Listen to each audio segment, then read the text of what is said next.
E aí, pessoal, tudo bem?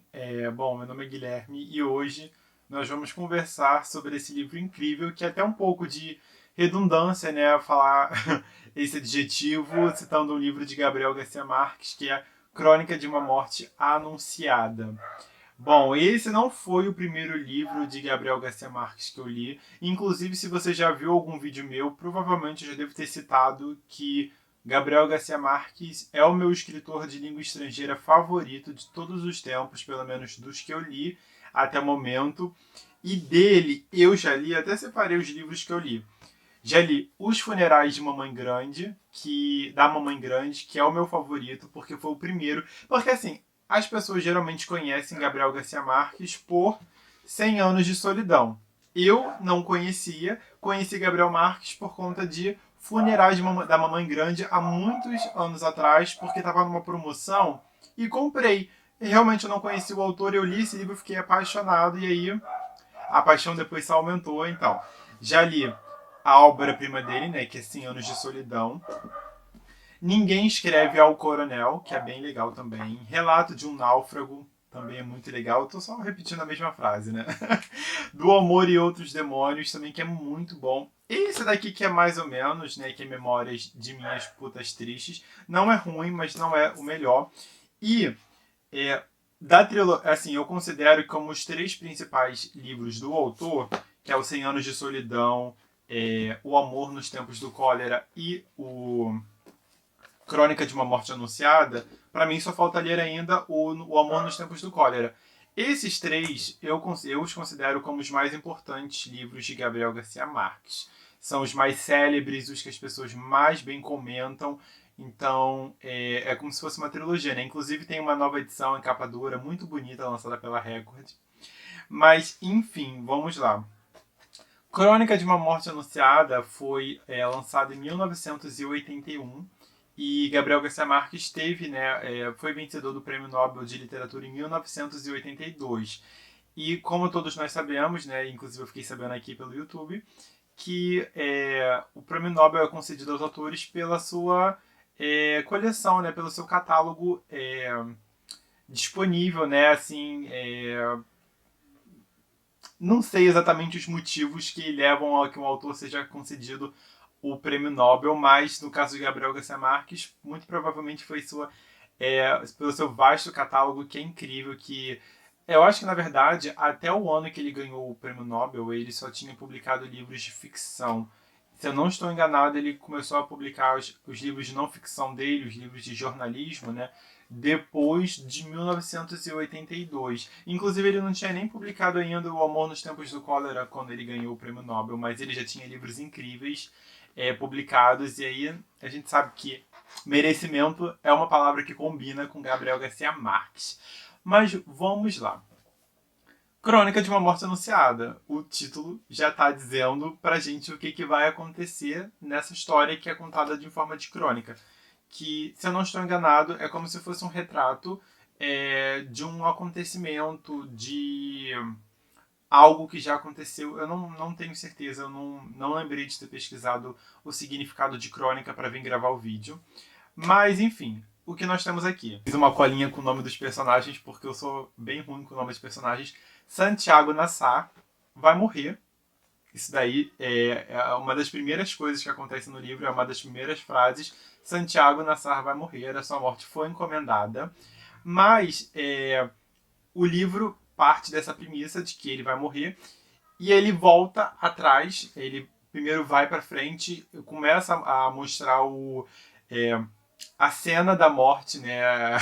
Todo o desenrolar da morte de Santiago Nassar, né? Todos os acontecimentos, todos os possíveis culpados, os culpados indiretos, os culpados diretamente, né? Pela morte de Santiago Nassar, e depois ele vai aos poucos trazendo de volta informações que aconteceram anteriormente, né? Que levaram à morte de Santiago Nassar. Riardo San Román e Ângela Vicário são dois noivos que vão dar uma festa de casamento muito grande, né, nessa cidade, nesse vilarejo em que eles moram. Ângela é uma menina que foi criada para ser uma dessas noivas, uma dessas mulheres de casa tradicionais, né, digamos assim, que não estuda, não se especializa em nada, só foi criada e educada para se manter nessa função. E Bayardo, ele é filho de um grande militar que ficou muito...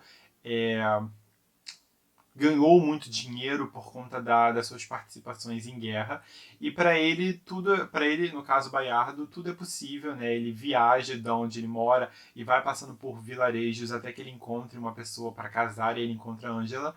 O casamento deles acontece da maneira como a gente já espera, né? Que é a questão do dinheiro.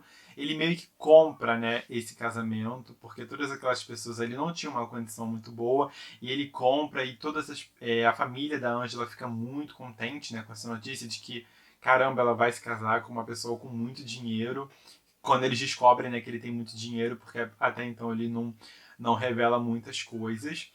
E aí, nós estamos falando de um livro que provavelmente se passa na década de 70, de 70 a 80, né, mais ou menos. Então, a questão do casamento, da mulher precisar ser virgem para o casamento é muito importante, né? Era uma questão de honra, então a gente tem que gravar esse detalhe, deixar esse detalhe em mente. Era uma questão de honra, que esse conceito já foi, né, sendo mudado através dos anos. A gente ainda encontra umas besteiras aí por aí, né, das pessoas falando isso, mas naquela época era muito mais intenso essa questão. Temos os noivos, que vai acontecer esse grande casamento, e Santiago vai ser morto uma noite depois, um dia depois desse casamento. Por quê? Vamos lá. Santiago também era uma pessoa com uma condição de vida um pouco boa, né, comparado com aquelas pessoas do vilarejo onde ele morava. Ele tinha recebido uma herança do pai dele, ele era dono de algumas terras, só que ele era muito mulherengo, ele era uma pessoa não tão ética e não tão respeitadora da liberdade dos corpos das outras pessoas. Então é falado um pouco que ele tinha uma namorada, mas que ele supostamente tinha tirado a virgindade. Não vou falar a palavra, mas assim, tirado a virgindade de algumas outras meninas daquele povoado. Então acontece o casamento. Gente, isso daqui não é spoiler, tá? O livro ele não tem spoilers, na verdade, porque o livro ele já te conta basicamente tudo no início. Ele só vai dando. Ele só vai fechando parênteses, sabe, que vão sendo abertos. Tipo assim, ó. Aconteceu isso, ele vai lá e te conta o porquê, te conta uma história passada. Então, não é um livro com spoilers, né? Então o vídeo não tem muitos spoilers, então vocês podem ler tranquilos. Acontece o casamento, vira aquela farra, todos eles bebem muito. Os amigos, o Santiago era muito amigo dos dois irmãos da Ângela Vicário. Então todos eles bebem, fica toda aquela algazarra do casamento, eles ficam discutindo quanto que foi gasto naquele casamento luxuoso. E aí os noivos vão para casa onde foi que o Bayardo compra, né, naquele mesmo vilarejo. E eis que é descoberto que Ângela não era mais virgem. Então o casamento não dura 2 dias. O casamento, na mesma noite em que eles vão, né, ter a sua noite de núpcias, o Bayardo acaba descobrindo que Ângela não é mais virgem e leva ela de volta, assim, arrastada para casa no meio da noite. Ela toma uma surra da família dela, mas ela já sabia disso tudo. E ela já tinha começado a tramar com algumas amigas dela como ela iria disfarçar esse detalhe. E essa cena é muito legal, porque ela vai criando, eles vão mostrando que ela e as amigas dela vão dando várias dicas, assim, de cortar, fazer um corte, e, sabe, sujar o lençol de sangue, porque tinha toda aquela coisa de estender, né, o lençol, mostrando que a menina não era mais virgem e tudo mais. E aí ele leva ela para casa e ela toma uma surra da família e eles ficam toda hora questionando quem foi, quem foi, quem foi. Quem foi, gente? Acho que vocês já, né, pegaram aí a dica de quem foi, supostamente foi. E eis que acontece a questão da morte anunciada, porque eles vão lá e anunciam que vão matar Santiago Nassar. Eles anunciam para a cidade inteira, os dois irmãos da Ângela, né, por uma questão de honra, né, que naquela época era mais comum. Eles já anunciam para toda a cidade que eles vão matar Santiago Nassar, porque ele meio que quebrou, né, assim, a prosperidade que aquela família arrumou para passar das necessidades, que era tendo a filha casada com um homem rico, E ele foi lá e destruiu o sonho dessas famílias, dessa família supostamente. Então eles anunciam para a cidade inteira que eles vão matar Santiago Nassara. E aí é engraçado porque é uma coisa já que todo mundo da cidade sabe, menos Santiago Nassar. Até bilhete colocam na porta de Santiago Nassar que ele vai ser assassinado, mas ele acaba não vendo. E aí o que que acontece? Noite seguinte, na manhã seguinte ao casamento, o Papa iria passar por aquela aldeia, né? Ia passar por aquele pier. E tinha toda uma expectativa do Papa descer ou não do navio, abençoar aquela terra. As pessoas levavam galos, porque a comida favorita do padre, se não estou enganado, era uma sopa com canja. Canja não, como que chama aquela crista de galo, né? Então as pessoas levavam os galos para oferecer para ele como uma espécie de oferenda, né? E tudo mais, para ele abençoar aquelas pessoas. E Santiago Nassar era muito religioso. E ele vai até lá, o pier, para ver o Papa, e ele não se atenta, né, que não chega até ele a informação de que ele vai ser assassinado, mas todo mundo que passa por ele na rua já sabe disso e não contam para ele. E aí fica aquela questão do culpado indiretamente e culpado diretamente. Os culpados diretamente são os irmãos de Ângela Vicário, e os culpados indiretamente são todas aquelas pessoas que preferem se ausentar da responsabilidade de falar para Santiago Nassar que ele vai ser assassinado por ser uma questão de honra, por ser uma questão de ele precisa pagar pelo que ele fez, ou que ele supostamente fez, já que não tinha provas. Ele tirou a virgindade dela, então agora ele vai pagar com a vida dele, ele precisa pagar pelos atos dele. Então todas aquelas pessoas acabam se ausentando da responsabilidade de falar para ele que ele talvez seja assassinado. E algumas pessoas até explicam que não falaram porque acharam que ele já sabia e que ele não estaria andando por aí desarmado, sabendo dessa possível ameaça. O que, né, é uma coisa totalmente infundamentada. Acho que ninguém, em plena consciência de saber que vai ser assassinada ou que pretendem assassiná-la, sairia andando por aí livremente, né? Enfim. E aí, algumas pessoas, acho que são duas pessoas, um amigo bem íntimo de Santiago Nassar, quando fica sabendo da história, tenta correr, né, contra o tempo para tentar impedir que aquilo aconteça, mas acaba sendo já tarde demais. E aí o que que acontece? O livro, se você nunca leu nada de Gabriel Garcia Marques, ele não escreve com muita... Ele não é muito pomposo na literatura dele, ele é um pouco mais objetivo, a não ser em 100 Anos de Solidão, por conta de toda aquela... do realismo mágico, mas ele não é muito pomposo, ele é muito direto. E Gabriel Garcia Marques era um jornalista. E esse livro, ele é a cara do jornalismo. Ele parece que está te contando... parece um documentário ou um filme de investigação policial. Você fica meio que ouvindo relatos de várias pessoas, ouvindo opiniões de várias pessoas. Então parece que é toda uma questão de um relato de um crime que aconteceu. E eu pesquisei e realmente eu não encontrei nada para saber se esse livro ele foi inspirado em um crime real. Realmente não encontrei.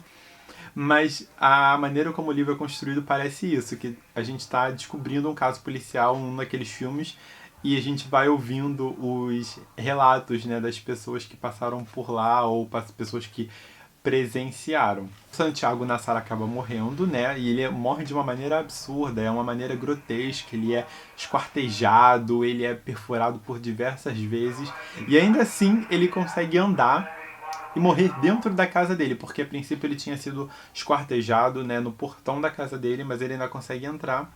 E o livro encerra, minto, a questão de Santiago Nassar encerra. Mas aí, ó o carro do ovo, gente. Que bacana, não sei porque eu não gravei esse vídeo antes. A questão de Santiago Nassar acaba sendo encerrada e o nosso meio que narrador desse livro, né, que é o investigador, que foi recontar, né, esse relato pra gente, ele acaba indo entrevistar algumas pessoas, né, lá pro final do livro. Essas pessoas era quem? Ângela Vicário, né, que depois do acontecimento do casamento em que ela foi descoberta, né, a farsa dela foi descoberta, ela acaba ficando numa depressão absurda porque ela se sente ela sente que ofendeu demais Baiardo e ela fica num desespero absurdo, mandando cartas e cartas e cartas para ele, pedindo perdão, pedindo para que ele voltasse, mas em momento nenhum ela se sente culpada de ter supostamente acusado Santiago Nassar. Porque tem essa questão. Tem muitas chances, tinha muitas chances de não ter sido Santiago Nassar. Porque também é falado que ele sempre achou ela muito sem graça, assim, que ele nunca deu nenhuma confiança pra ela, tipo, nunca teve olhares pra ela. E o primeiro nome que ela falou foi Santiago Nassar, mas ela não demonstra arrependimento. E não e ela por nada resolve contar a verdade. Quem foi a pessoa que tirou a virgindade dela? Ela não conta, ela diz que o Senhor é uma coisa que vai morrer com ela e de fato deve morrer com ela. E aí o livro encerra que depois de um tempo, ela mandando infinitas cartas para Baiardo, pedindo perdão, e ele some também no mundo. Eis que Baiardo volta e eles resolvem ficar juntos depois de um tempo. E o livro acaba mais ou menos aí. E é engraçado. Não, minto. O livro acaba recontando a parte, né, da morte de Santiago Nassar com ainda mais detalhes, porque assim, vai e volta, tá? É uma questão que ele vai sendo repetido diversamente, por várias vezes durante a história que vai sendo contada aqui. Toda hora vai falando como Santiago Nassar morreu, só que cada hora ele vai acrescentando mais detalhes, das vísceras caindo para fora, dos, das perfurações que ele recebeu no pescoço. De novo, o carro do ovo. Ai, gente, desnecessário. E enfim, o livro acaba aí. E caramba, é muito, muito legal. É um pouco comum, né, a gente falar que um livro de Gabriel Garcia Marques é muito legal, mas, cara, assim, vocês que estão me assistindo, se vocês nunca leram nada de Gabriel Garcia Marques, deem uma chance. Comecem por esse daqui, é um livro bem fininho, ó. Ele tem 157 páginas, mais ou menos, e você lê, assim, um dia, porque o ritmo é muito muito intenso, não tem muitos preâmbulos, a gente não vai para muitos lugares para depois voltar à história principal. É tudo muito direto e tudo em volta da morte de Santiago Nassar. Então não tem o Gabriel Garcia Marques, ele não corre para muitos, não foge para muitos recursos, né, de linguística para poder contar uma história. Então vocês vão se divertir demais com esse livro. Caramba, eu gostei muito, eu recomendo pra caramba pra vocês. Não é o meu favorito ainda, mas é um candidato, assim, para um top 5 de Gabriel Garcia Marques. Esse daqui, bem legal mesmo. Então, espero que vocês tenham gostado do vídeo, né? Recomendo, mais uma vez, recomendo essa leitura. Se vocês gostaram do vídeo, vocês, por favor, deixem um like, comentem aqui para me ajudar também, tá? Se inscrevam no meu canal também, que é bem importante vocês estarem inscritos no meu canal. E bom, só para dar uns últimos recados, a frequência de vídeos no canal tá meio esquisita, porque às vezes eu fico com muita vontade de gravar e outras vezes eu fico muito pra baixo, assim, muito desanimado. Nunca eu me cobro muito e eu sempre acho que tá tudo muito ruim, que os vídeos estão péssimos, que tudo que eu falei foi baboseira, que nada prestou. E assim, a pessoa, né, com uma mente destrutiva. Destrutiva? Destruitiva. Vocês entenderam. É... Então, às vezes eu fico muito animado, às vezes eu fico muito desanimado e essa inconsistência acaba me fazendo não postar tantos vídeos quanto eu deveria, ou então regravar o vídeo várias vezes. Então, o processo acaba se tornando um pouco cansativo, mas se tudo der certo, eu vou voltar a ficar com uma frequência melhor. E bom, os vídeos não vão sair mais com 2 livros de uma vez, porque eu falo muito. E se eu falar de 2 livros no mesmo vídeo, o vídeo vai ter 1 hora, então ninguém vai assistir, tá? Então, se você assistiu até agora, um beijo, obrigado por ter assistido e até o próximo vídeo.